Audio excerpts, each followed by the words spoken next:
मध्य प्रदेश नागरिक आपूर्ति निगम के अध्यक्ष बड़ा मलहरा के विधायक प्रद्युमन सिंह लोधी दमोह पहुंचे। जिला भाजपा कार्यालय में उन्होंने पहुंच करके चुनावी गतिविधियों के विषय में जानकारी दी। साथ ही मलैया जी की आगामी चुनाव में क्या भूमिका रहेगी, इसको लेकर के भी उन्होंने अपनी बात कही। निश्चित रूप से हम सभी जानते हैं भारतीय जनता पार्टी कार्यकर्ता आधारित पार्टी है और इसके लिए हमेशा पार्टी तैयार रहती है। चुनाव हो या कोई भी प्रकार की हमें रण में जाना है तो पार्टी की निचले स्तर से तैयारी रहती है। निश्चित रूप से अभी ये जो उपचुनाव दमोह के लिए आया है इसकी घोषणा भी हो गई है और पार्टी पूरी तरीके से प्रतिबद्ध है और पूरी ताकत के साथ यहाँ चुनाव लड़ने वाली है और ये चुनाव हम जीतेंगे। प्रत्याशी की घोषणा अभी तक नहीं हुई है, कब तक घोषणा हो जाएगी? और प्रत्याशी तो तय कर दिया गया है और सिर्फ फॉर्म आने की आवश्यकता है। जैसे ही ऊपर से ये चुनावी जो फॉर्म भरने की तारीखें तय होंगी, निश्चित रूप से बाकी प्रोसेस पूरी हो जाएगी। कांग्रेस के स्टैंड को लेकर क्या लगता है, क्योंकि अभी तक ना तो प्रत्याशी की घोषणा है, अभी तक सिर्फ दावेदारी चल रही है। अब कांग्रेस तो हमेशा बहुत पीछे ही रहती है, कांग्रेस कभी आगे नहीं आती है और कांग्रेस की कोई तैयारियां नहीं होती हैं। अब कांग्रेस में कौन नेता है अभी ये तय नहीं हुआ होगा।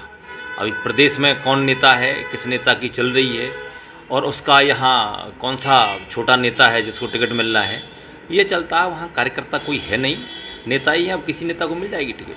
दमोह चुनाव में आपकी कितनी बड़ी भूमिका होगी, क्योंकि आपने भी इसी तरह का एक फेस किया है चुनाव और बड़े मतों से जीता है, जो पिछला जीता था उससे काफ़ी मतों से जीता। क्या कुछ रणनीति? मैं पार्टी का छोटा सा कार्यकर्ता हूँ, क्योंकि दमोह भी मेरी कर्मभूमि रही है और मेरे भी यहाँ राजनीतिक सभी लोगों से संबंध हैं और व्यक्तिगत लोगों से पारिवारिक हमारे संबंध हैं और निश्चित रूप से उसका लाभ मिलेगा।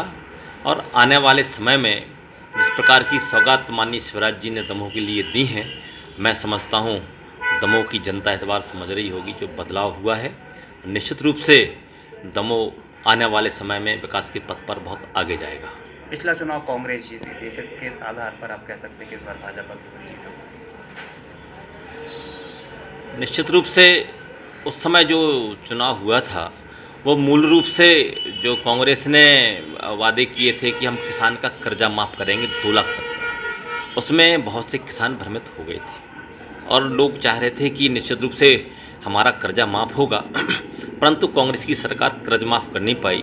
उसके पास कोई ऐसी तकनीक के कारण या कोई बहुत बड़े कारण नहीं निकाल पाई जिससे किसानों का कर्जा माफ़ हो सके और किसानों की कर्ज माफ़ी भी नहीं हो पाई, जिससे बहुत से किसान आज ओवरड्यू हो गए और कईयों की तो अब ज़मीन बिकने वाली है। परंतु माननीय शिवराज जी ने कहा है चिंता करने की कोई बात नहीं, आने वाले समय में जितने भी, अब कमलनाथ जी ने भले घोषणा कर दी थी परंतु जिन किसानों का ब्याज बढ़ गया है वो सरकार जमा करेगी। जयंत मलैया भले ही यहाँ से चुनाव जीतते रहे, लेकिन कहीं ना कहीं उतनी ही वोट भाजपा को मिलती रही है जितनी कांग्रेस को मिलती रही, ज़्यादा अंतर नहीं रहा है।